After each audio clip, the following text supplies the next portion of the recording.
Bismillahirrahmanirrahim. Assalamualaikum warahmatullahi wabarakatuh. Perkenalkan, kami dari kelompok 2 Pancasila akan membahas tentang Pancasila dalam kajian sejarah Indonesia. Sebelum kami mempresentasikan materi kami, izinkan kami untuk memperkenalkan diri. Yang pertama ada Mufidah Naila, kemudian Muhammad Aqsal Rayhan Bukhari, kemudian Muhammad Fauzan Rahmadani, kemudian Muhammad Akmal Siddiq, Muhammad Dimas Abimanyu, Nadia Aulia Safira, Najwa Lintang Naurita, dan Nur Fitri Hafidah Pangastuti. Dalam materi kali ini, Pancasila dalam kajian sejarah Indonesia, kami membagi menjadi 5 bagian. Yang pertama, Pancasila pada pra kemerdekaan. Yang kedua, Pancasila pada era kemerdekaan. Yang ketiga, Pancasila pada Orde Lama. Yang kelima, Pancasila pada Orde Baru. Dan terakhir, yang kelima, Pancasila pada Reformasi. Yang pertama, Pancasila pada pra kemerdekaan akan dijelaskan oleh pemateri kami, yaitu Najwa Lintang dan Nur Fitri. Kepadanya dipersilahkan. Ya, terima kasih moderator. Di sini saya akan menjelaskan subbab Pancasila Prakemerdekaan. Dimulai pada tanggal 29 Mei 1945, Dr. Rajiman Weddio Diningrat selaku Ketua Badan Penyelidik Usaha Persiapan Kemerdekaan Indonesia atau BPUPKI meminta kepada sidang untuk mengemukakan dasar negara yang membuat figur-figur negarawan bangsa Indonesia berpikir keras untuk menemukan kembali jati diri bangsanya. Sidang pertama BPUPKI yang dilaksanakan dari tanggal 29 Mei sampai 1 Juni 1945. Beberapa figur yang mengusulkan dasar negara sebagai berikut. Pada tanggal 29 Mei 1945, Muhammad Yamin mengusulkan calon rumusan dasar negara. Yang pertama, peri kebangsaan, yang kedua, peri kemanusiaan, yang ketiga, peri ketuhanan, yang keempat, peri kerakyatan, dan yang kelima, kesejahteraan rakyat. Selanjutnya, pada tanggal 30 Mei 1945, Profesor Dr. Supomo mengemukakan teori-teori negara, yaitu teori negara perseorangan atau individualis, yang kedua paham negara kelas, dan yang ketiga paham negara integralistik. Kemudian disusul oleh Insinyur Soekarno pada tanggal 1 Juni 1945. Mengusulkan 5 dasar negara yang terdiri dari yang pertama nasionalisme atau kebangsaan Indonesia, yang kedua internasionalisme atau perikemanusiaan, yang ketiga mufakat atau demokrasi, yang keempat kesejahteraan sosial, dan yang kelima ketuhanan yang Maha Esa atau berkebudayaan. Insinyur Soekarno juga menawarkan opsi lain apabila tidak menyukai bilangan 5. Alternatifnya adalah Trisila dan Ekasila, tetapi pada saat itu yang terpilih adalah Pancasila. Next.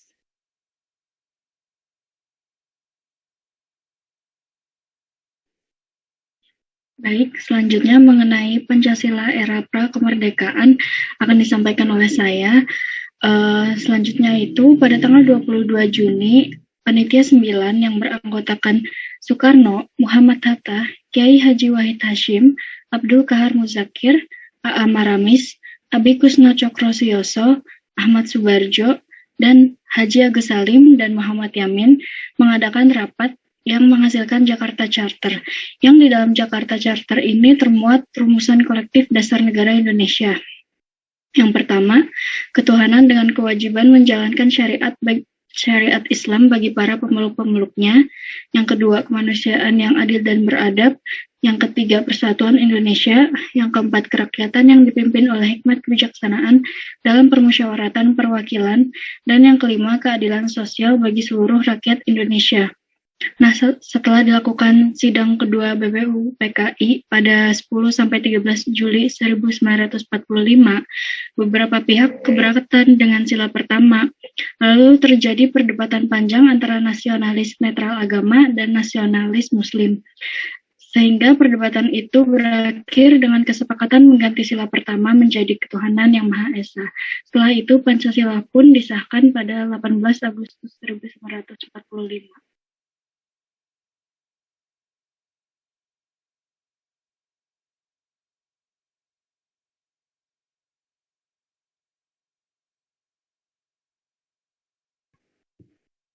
Baik, terima kasih kepada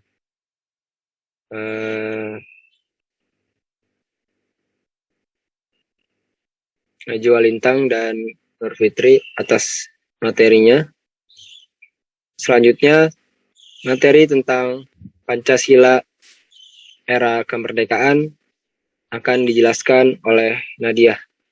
Kepada Nadia, dipersilakan. Ya, terima kasih moderator. Selanjutnya saya akan menjelaskan Pancasila era kemerdekaan. Next.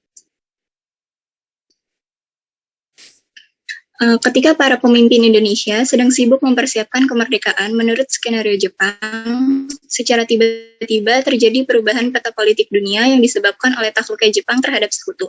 Peristiwa itu ditandai dengan dijatuhkannya bom atom di kota Hiroshima oleh Amerika Serikat pada 6 Agustus. Lalu, pada tanggal 7 Agustus 1945, pemerintah pendudukan Jepang di Jakarta mengeluarkan maklumat, di antaranya. Yang pertama, pertengahan Agustus 1945 akan dibentuk PPKI. Yang kedua, PPKI akan dilantik pada 18 Agustus 1945 dan mulai bersidang pada 19 Agustus 1945. Yang ketiga, pada 24 Agustus direncanakan Indonesia akan dimerdekakan. Selanjutnya, pada tanggal 8 Agustus, Soekarno, Muhammad Hatta, dan Rajiman Wedidiningrat diterbangkan dari Jakarta menuju Saigon, Vietnam secara rahasia. Jatuhnya bom atom di Hiroshima belum membuat Jepang takluk. Kemudian, Amerika itu menjatuhkan bom lagi di Nagasaki pada 9 Agustus 1945 dan meluluh lantakan kota tersebut. Selanjutnya, pada tanggal 12 Agustus 1945, mereka melakukan pertemuan dengan Jenderal Terauchi di Vietnam. Ketiga tokoh Indonesia diberi kewenangan untuk segera membentuk suatu panitia persiapan kemerdekaan Indonesia, sesuai dengan maklumat pemerintah Jepang. Sepulang dari Saigon, ketiga tokoh tersebut membentuk PPKI dengan total anggota 21 orang. Selanjutnya, jatuhnya bom atom di kota Hiroshima membuat kekuatan Jepang menjadi melemah dan Jepang menyerah tanpa syarat pada sekutu pada tanggal 14 Agustus 1945.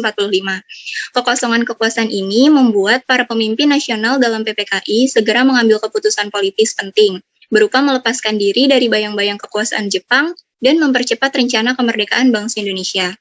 Pada 15 Agustus 1945, Soekarno, Hatta, dan Rajiman tiba di Indonesia.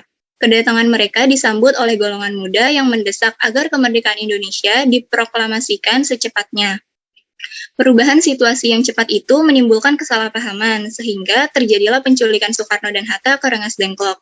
Untuk mewujudkannya, pada tanggal 16 Agustus 1945, terjadi perundingan antara golongan tua dan golongan muda untuk menyusun naskah proklamasi, yang dimulai dari jam 2 dini hari sampai 4 dini hari. Soekarno, Muhammad Hatta, dan Ahmad Subarjo menyusun teks proklamasi di Jalan Imam Bonjol nomor 1, tepatnya di rumah Laksamana Tadashi Maeda. Konsep teks proklamasi dibuat oleh Soekarno dengan tulisan tangannya, selanjutnya diketik oleh Sayuti Melik. Lalu Soekarni, perwakilan dari golongan muda, mengusulkan agar Soekarno dan Hatta menandatangani teks tersebut dengan atas nama bangsa Indonesia. Selanjutnya, pada tanggal 17 Agustus, sesuai isi proklamasi kemerdekaan sesuai dengan semangat yang tertuang pada Piagam Jakarta pada tanggal 22 Agustus 1945 yang berisi garis-garis pemberontakan melawan imperialisme, kapitalisme, fasisme, dan membuat dasar pembentukan negara Republik Indonesia. Pada tanggal 18 Agustus 1945, PPKI melakukan sidang untuk menentukan dan menegaskan posisi bangsa Indonesia yang tadinya bangsa terjajah menjadi bangsa yang merdeka. Untuk itu, bangsa Indonesia memerlukan perangkat dan kelengkapan kehidupan bernegara. Maka diputuskanlah hal-hal penting Di antaranya, yang pertama mengesahkan Undang-Undang Dasar Negara 1945, yang kedua memilih presiden dan wakil presiden, dan yang ketiga membentuk KNIP. Rumusan Pancasila yang disahkan juga ternyata berbeda dengan rumusan Pancasila yang termaktub dalam Piagam Jakarta, karena ada tuntutan dari wakil yang mengatasnamakan bangsa Indonesia bagian timur yang menemui Bung Hatta dan mempertanyakan 7 kata ketuhanan, yaitu dengan kewajiban menjalankan syariat bagi pemeluk-pemeluknya. Tuntutan ini kemudian ditanggapi secara bijaksana oleh para pendiri bangsa dan terjadi perubahan yang disepakati dengan dihapusnya 7 kata dan diganti dengan Yang Maha Esa. Next. Pada awal 1950-an muncul inisiatif sejumlah tokoh yang ingin melakukan interpretasi ulang terhadap Pancasila. Muncullah perbedaan perspektif dalam dua kubu. Yang pertama, ada tokoh-tokoh yang berusaha menempatkan Pancasila menjadi sebuah filsafat sosial bangsa. Yang kedua, ada tokoh-tokoh yang menempatkan Pancasila sebagai sebuah kompromi politik. Dengan dasar argumentasinya berupa fakta yang muncul dalam sidang-sidang BPUPKI dan PPKI. Pada saat itu, Pancasila benar-benar menjadi kompromi politik di antara golongan nasionalis netral agama, yang di dalamnya ada Sidik Jojo Soekarto dan Sultan Takdir Ali Syahbana dan kawan-kawan, dengan golongan nasionalis Islam, yang di dalamnya ada Hamka, Syaifuddin Zuhri, sampai Muhammad Nasir dan kawan-kawan, mengenai dasar negara. Sekian Pancasila era kemerdekaan dari saya kembalikan ke moderator.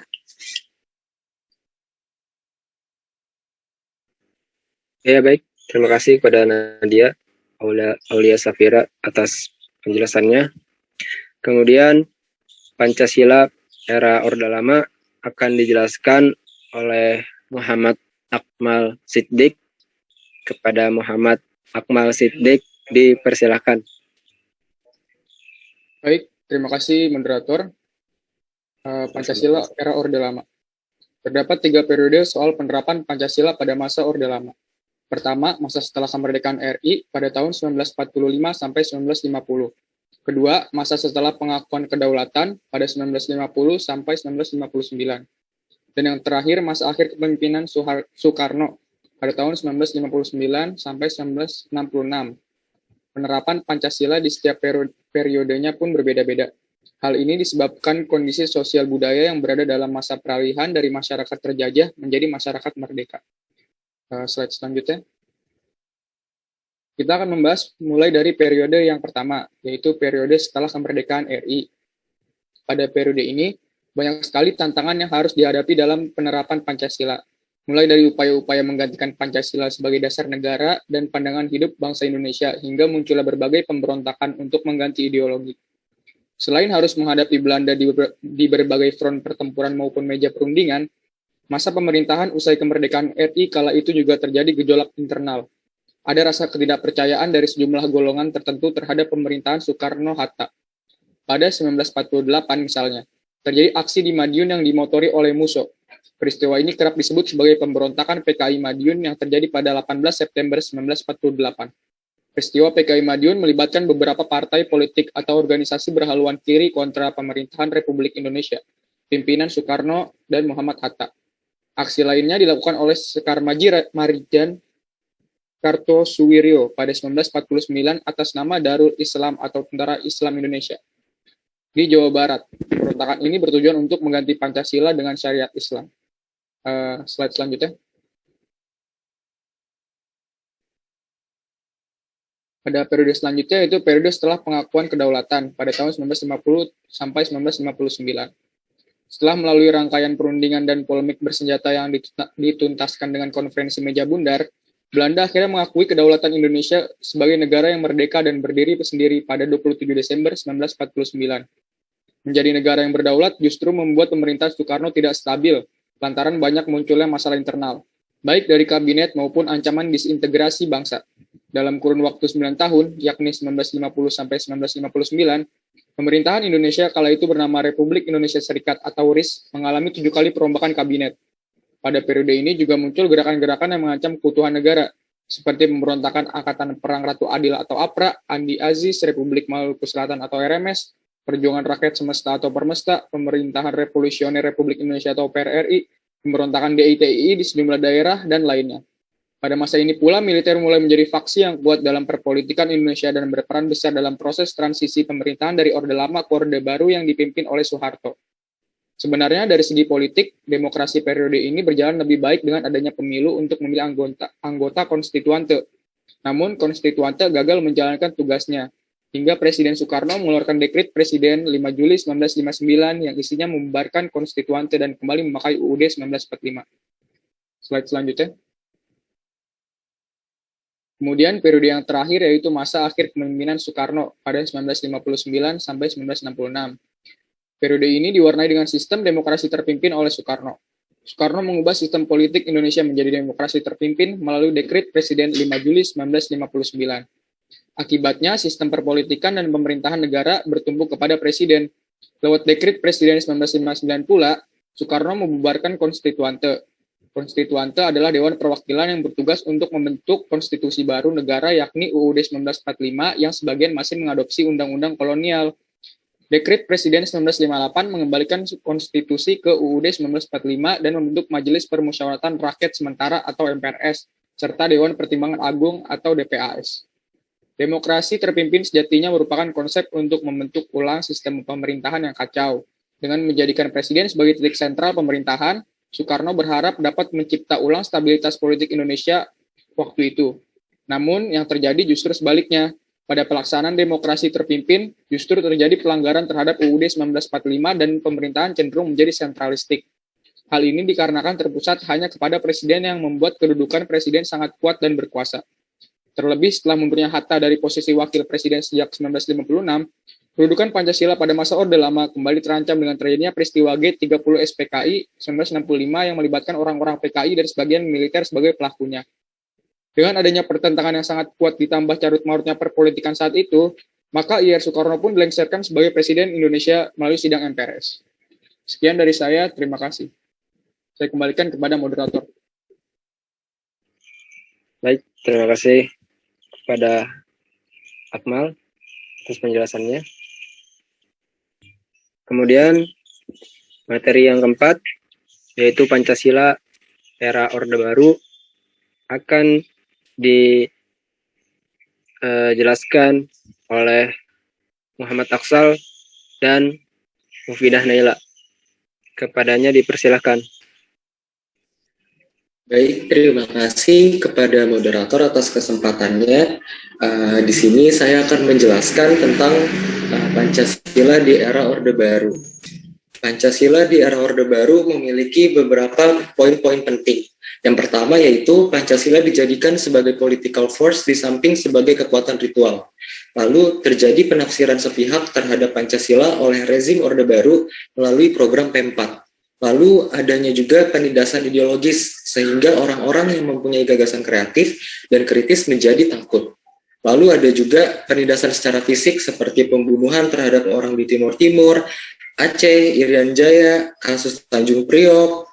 Lalu ada juga pengerusakan dan juga penghancuran pada kasus 27 Juli dan seterusnya.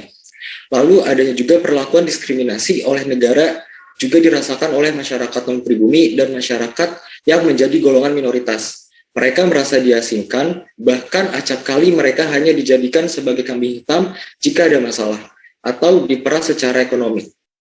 Next. Pada tahun 1968, Presiden Soeharto mengeluarkan Instruksi Presiden nomor 12 tahun 1968 yang menjadi panduan dalam mengucapkan Pancasila sebagai dasar negara.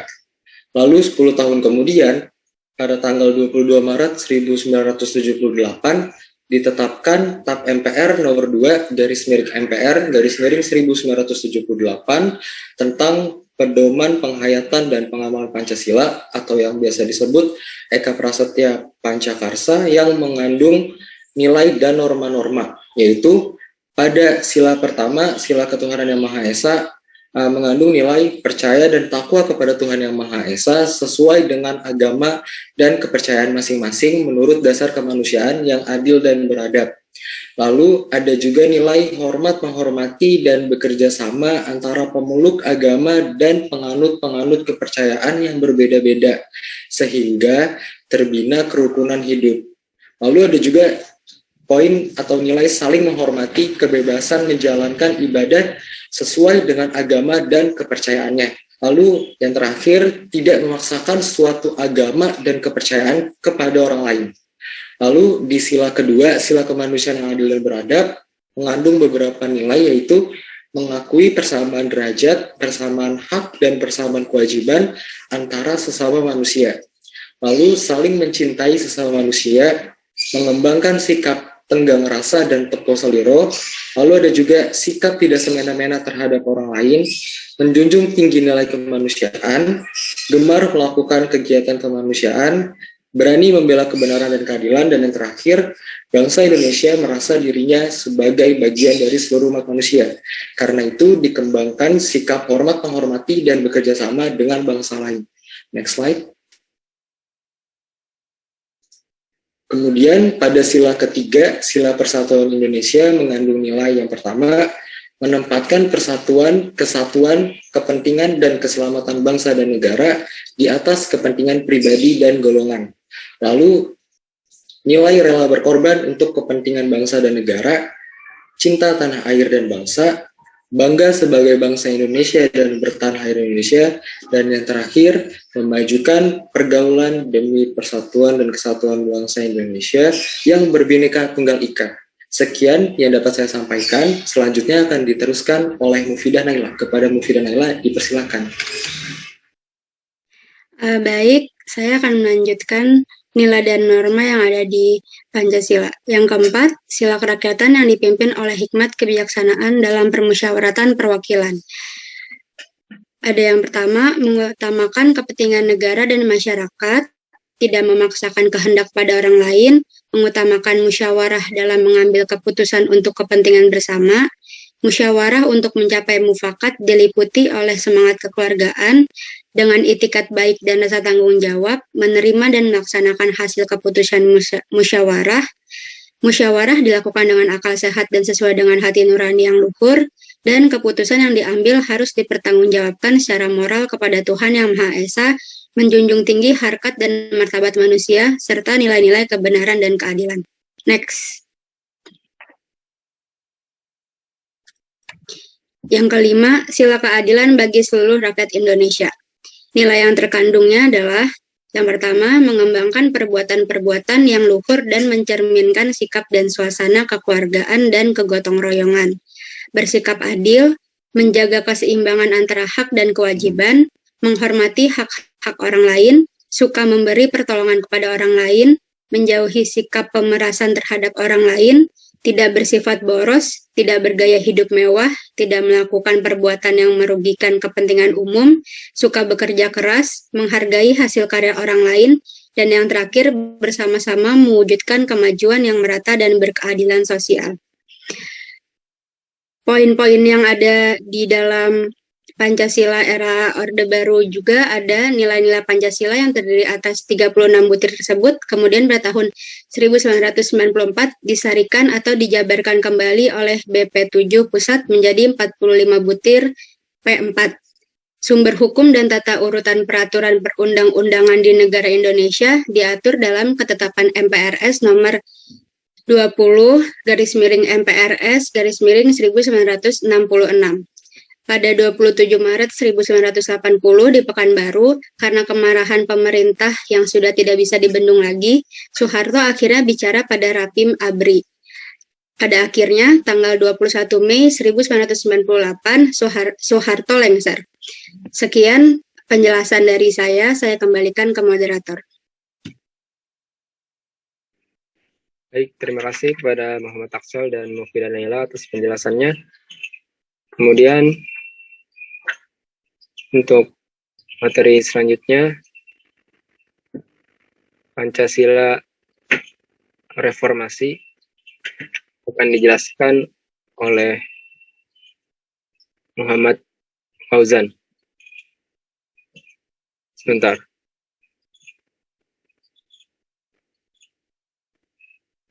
Ya, kepada Muhammad Fauzan dipersilakan.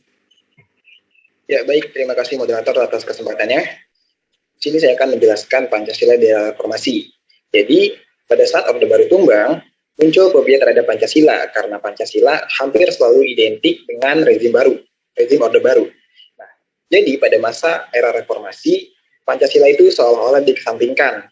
Nah, jadi karena dikesampingkannya Pancasila ini, ada dampak negatif dan juga dampak tersebut semakin hari terasa dan juga berdampak fatal. Nah, dari dampak-dampak tersebut, diantaranya ialah dampak di kehidupan sosial, dampak di bidang budaya, dampak di bidang ekonomi, dan yang terakhir, yang keempat, dampak di bidang politik.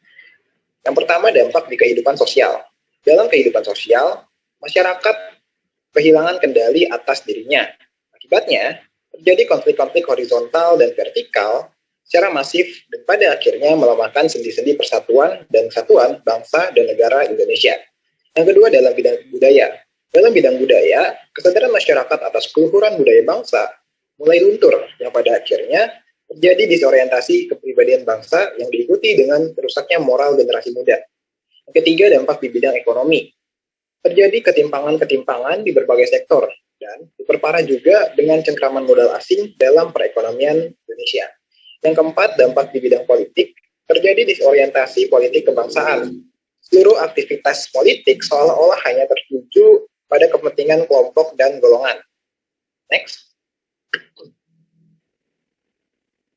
Ya, jadi walaupun demikian, ketetapan dan kesepakatan Pancasila menjadi dasar negara secara normatif itu tertuang dalam ketetapan MPR nomor 18 /MPR /1998 pasal 1 yang menyebutkan bahwasannya Pancasila sebagaimana dimaksud dalam pembukaan UUD 1945 adalah dasar negara dari Negara Kesatuan Republik Indonesia, harus dilaksanakan secara konsisten dalam berkehidupan negara. Nah, jadi semakin memudahnya Pancasila ini membuat khawatir dari berbagai lapisan elemen masyarakat. Oleh karena itu, MPR RI dan juga Dirjen Dikti ini membentuk tim pengkajian pendidikan Pancasila di perguruan tinggi pada tahun 2019. Nah, sementara untuk MPR RI melakukan kegiatan sosialisasi nilai-nilai Pancasila yang dikenal dengan sebutan 4 pilar kebangsaan. Yang terdiri dari Pancasila sebagai Undang-Undang Dasar 1945, Negara Kesatuan Republik Indonesia, dan juga Bhinneka Tunggal Ika. Bisa di next.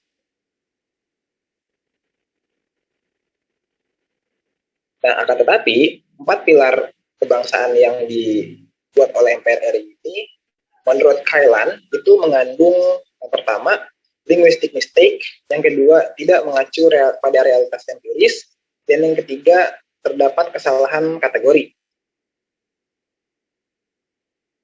Nah, jadi selain TAP MPR dan berbagai aktivitas untuk mensosialisasikan kembali Pancasila dalam kehidupan bermasyarakat, bernegara, dan berbangsa, secara tegas Undang-Undang Republik Indonesia Nomor 12 Tahun 2011 tentang pembentukan peraturan perundang-undangan menyebutkan dalam penjelasan pasal 2, yaitu Pancasila adalah sebagai dasar ideologis dan juga filosofis bangsa Indonesia. Oleh karena itu, penting dari kita untuk mengenal makna dari kajian historis Pancasila ini. Karena dari nilai historis Pancasila ini sangat berguna untuk menjaga eksistensi Negara Kesatuan Republik Indonesia. Sekian yang bisa saya sampaikan mengenai Pancasila di era reformasi. Selebihnya saya kembalikan kepada moderator.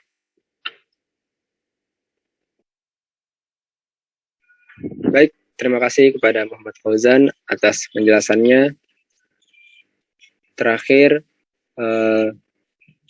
pada sesi selanjutnya, yaitu sesi pertanyaan, yang dimana sudah ada 3 pertanyaan. Yang pertama adalah, mengapa kita sebagai mahasiswa perlu mempelajari sejarah Pancasila? Yang kedua, apa upaya yang dilakukan saat Pancasila mengalami penyimpangan di saat masa demokrasi terpimpin? Dan pertanyaan yang ketiga, pada era reformasi muncul fobia terhadap Pancasila. Lalu bagaimana cara pemerintah mengatasi fobia tersebut? Untuk pertanyaan pertama, mengapa kita sebagai mahasiswa perlu mempelajari sejarah Pancasila dari para pemateri. Apakah ada yang bisa menjawab pertanyaan ini? Dipersilahkan ya. Kalau ya. Ya baik, moderator, saya jawab pertanyaan yang pertama, yaitu mengapa kita sebagai mahasiswa perlu mempelajari sejarah Pancasila. Itu pertanyaan dari Aranaila Cayani Pradipa. Jawabannya adalah karena Pancasila merupakan salah satu landasan paling luhur yang ada di Indonesia. Banyak peristiwa yang dilalui Pancasila, mulai dari perumusan hingga saat ini. Contohnya, seperti usaha sekelompok orang yang berusaha untuk mengganti ideologi Pancasila. Apabila kita mempelajari sejarah Pancasila, pastinya kita bisa mencegah terjadinya usaha mengganti ideologi tersebut. Nah, selain itu, mempelajari Pancasila juga dapat menambah rasa nasionalisme pada jiwa setiap mahasiswa. Mungkin sekian yang bisa saya sampaikan dari pertanyaan yang pertama. Selanjutnya saya kembalikan kepada moderator. Baik, terima kasih kepada Muhammad Fauzan atas jawabannya. Apakah dari para pemateri yang lain ada yang ingin menambahkan atau sudah cukup? Sebenarnya sudah cukup ya pertanyaan yang pertama. Pertanyaan yang kedua yaitu apa upaya yang dilakukan saat Pancasila mengalami penyimpangan di saat masa demokrasi terpimpin? Dipersilakan kepada pemateri yang ingin menjawab pertanyaan kedua. Saya akan menjawab pertanyaan kedua. Baik, silakan Akmal. Apa upaya yang dilakukan saat Pancasila mengalami penyimpangan di saat masa demokrasi terpimpin? Demokrasi terpimpin sejatinya merupakan konsep untuk membentuk ulang sistem pemerintahan yang kacau. Seperti yang sudah dijelaskan tadi, dengan menjadikan presiden sebagai titik sentral pemerintahan, Soekarno berharap dapat mencipta ulang stabilitas politik Indonesia waktu itu. Namun yang terjadi justru sebaliknya. Pada pelaksanaan demokrasi terpimpin, justru terjadi pelanggaran terhadap UUD 1945 dan pemerintah cenderung menjadi sentralistik. Hal ini dikarenakan terpusat hanya kepada presiden yang membuat kedudukan presiden sangat kuat dan berkuasa, terlebih setelah mundurnya Hatta dari posisi wakil presiden sejak 1956. Jadi pemerintah tidak dapat membuat upaya tertentu karena kekuasaan dipegang penuh oleh presiden, sehingga terjadi pemberontakan G30 SPKI 1965 yang berujung lengsernya Soekarno dari jabatannya sebagai presiden melalui sidang MPRS. Sekian jawaban dari saya. Terima kasih kepada Muhammad Akmal atas jawabannya dari pertanyaan yang kedua. Apakah pemateri yang lain ada yang ingin ditambahkan? Sudah cukup ya. Kemudian pertanyaan terakhir nih. Pada era reformasi muncul fobia terhadap Pancasila. Lalu bagaimanakah cara pemerintah mengatasi fobia tersebut? Silakan yang ingin menjawab pertanyaannya. Izin menjawab, moderator. Ya, baik, Muhammad Aksal. Ya, jadi jawaban atas pertanyaan tersebut adalah yang pertama, pemerintah melalui Direktorat Jenderal Pendidikan Tinggi Kementerian Riset dan Teknologi Republik Indonesia telah membentuk tim pengkajian pendidikan Pancasila di perguruan tinggi pada tahun 2009 untuk memberikan pendidikan tentang Pancasila melalui perguruan tinggi yang kemudian nantinya para pelajar bisa mensosialisasikannya kepada masyarakat luas. Lalu yang kedua, MPR Republik Indonesia melakukan kegiatan sosialisasi nilai-nilai Pancasila yang dikenal dengan sebutan 4 pilar kebangsaan yang terdiri dari Pancasila, Undang-Undang Dasar tahun 1945, lalu NKRI dan Bhinneka Tunggal Ika. Sekian jawabannya. Semoga bisa dimengerti. Ya, terima kasih pada Muhammad Aksal atas pertanyaannya. Demikian barusan adalah pertanyaan terakhir pada materi kita kali ini. Kesimpulan dari materi kami pada kali ini adalah bahwasannya Pancasila sebagai dasar negara Kesatuan Republik Indonesia telah menjadi pedoman berbangsa dan bernegara di Indonesia. Dalam perjalanannya, pembentukan Pancasila ini sangatlah tidak mudah ya.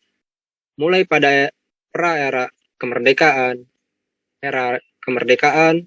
kemudian era Orde Lama, era Orde Baru, hingga pada saat ini, pada era reformasi.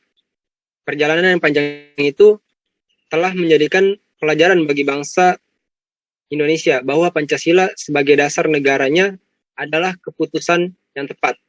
Tanpa adanya Pancasila akan sulit menyatukan wilayah Nusantara ini. Pancasila hadir sebagai pedoman hidup bagi bangsa dan negara demi mewujudkan cita-cita para pendiri bangsa untuk menjaga kesatuan negara Republik Indonesia. Kita sebagai generasi muda mempunyai kewajiban yang besar untuk meneruskan dan menjaga dasar negara kita, yaitu Pancasila, untuk selalu tetap menjadi pedoman dalam berbangsa dan bernegara. Baik, terima kasih atas waktunya kepada pemateri. Terima kasih.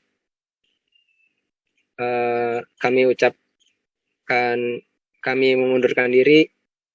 Mohon maaf jika masih banyak kekurangan, salah-salah kata, kekurangan datangnya dari saya sendiri, dan kalau ada kelebihan datangnya dari Allah Subhanahu wa taala. Wabillahi taufiq wal hidayah. Assalamualaikum warahmatullahi wabarakatuh.